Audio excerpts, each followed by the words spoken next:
China has significant quantities of critical minerals. Well, we in this country also have some good supplies. I know in Alaska we are looking with great interest at some of the supplies that we have.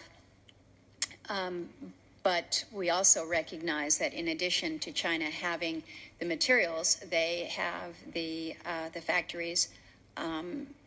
They are doing the processing. They really are in control of many other parts of that supply chain. I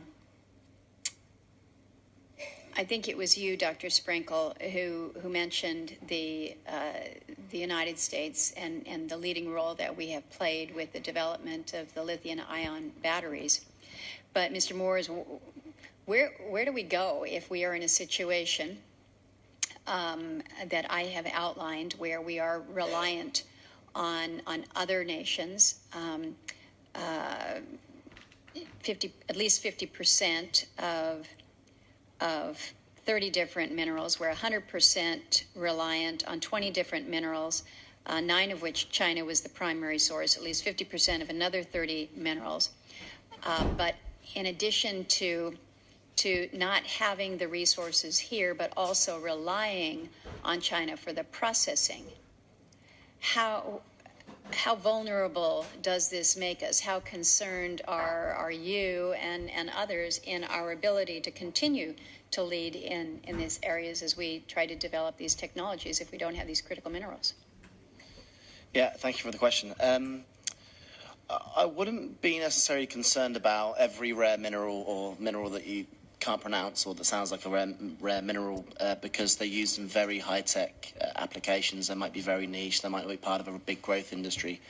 I would be very concerned about technologies that are going to be core to the next big industry, energy storage, because that's going to fundamentally alter the car industry, the auto sector. It's going to fundamentally alter the energy space over the next 100 years. And so those core minerals, well, let's say the battery technology that will be central to that for the next 10 years, 10 to 15, will be lithium-ion batteries. That's because of the cost. It's because of the scale they're being produced. They're going to be produced over the next 5 years with the rise of these battery mega factories around the world. And so really I'd be looking at the 4 critical raw materials that go into a lithium-ion battery, which is lithium, graphite, cobalt, and nickel. But again, these aren't nickel is a commodity, it's a metal, but it's actually the nickel chemical that goes into a battery, very specialized processing route. Not many people do this. Of those 4 raw materials, the US, for batteries, the US imports 100% of each. So no mining of these specialty raw materials happens in the US. Yet, apart from Nevada. Explain to me, if you will, because you've used that term now several different times, that we need to view these not as commodities but specialities. Yeah.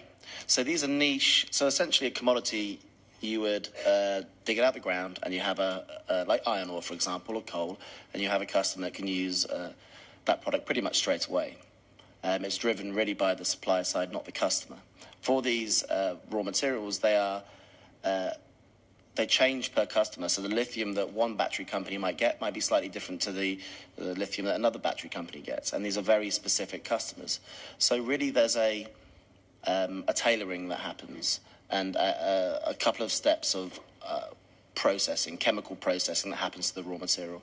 And it's those steps that the industry, that countries actually need to fully understand. Because we're not doing any of that processing here, are we? No. No. Is most of it happening in China? Yes, but for lithium, you have 2 companies. You have Albemarle, which is a US company, and FMC Lithium as well. And they do produce some battery-grade lithium here, but they're not sourcing the lithium from the US. For the others, no, it happens in China. Graphite, 100% of anode graphite that goes into a battery is from China. 100% of it. We've got some graphite up north that we're looking to develop. Yeah, there's 2 areas. There's Alaska, there's Alabama, in the US that have been developing resources, and it's quite interesting. It's not just the resource, it's the processing know-how to make these battery-grade materials, and that's really where the gap is. Is it an issue of investment in the supply chain here in the United States that's holding us back? or is it our regulations? I know that from a processing perspective, that's a real challenge for us. But is it more on the investment side, in your view? Yeah, investment would be number one, then regulation number two. But I think that investment, as this industry grows tenfold, lithium-ion battery demand will grow tenfold over the next 10, 15 years, then the investment should become obvious. The money should come from somewhere. At the moment, it isn't, but that should sort itself out in a reasonable time frame. So you think just increased demand will bring that investment on? You think that will marry up here?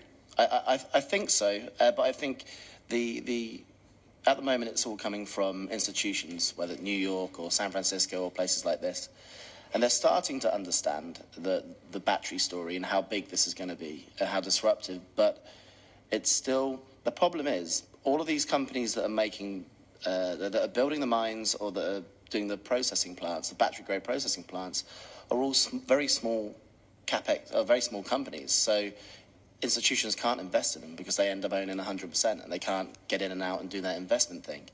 And so for now, it's a niche industry going into the mainstream. We're kind of stuck in the middle at the moment. And so these companies are now looking for help from the industry, from investment and from government, and they're not quite getting it yet. So let me ask both Dr. Sprinkle and Mr. Kathpal, are you concerned about the issue that Mr. Moores has raised with the ability to access, whether it's the lithium, the graphite, cobalt, the nickel? So yeah, there are concerns about that, and so we've got active programs looking at developing sodium replacement for lithium that we can get. It's nowhere near the size of what they're doing in Japan, where every major manufacturer is developing an alternative to have a sodium ion battery in case they need to, that can plug into their system. Other materials we're looking at, like with our vanadium flow battery, not on the same level of criticality, but can we take that to a point where I can make an organic molecule that can be synthesized and perform the same function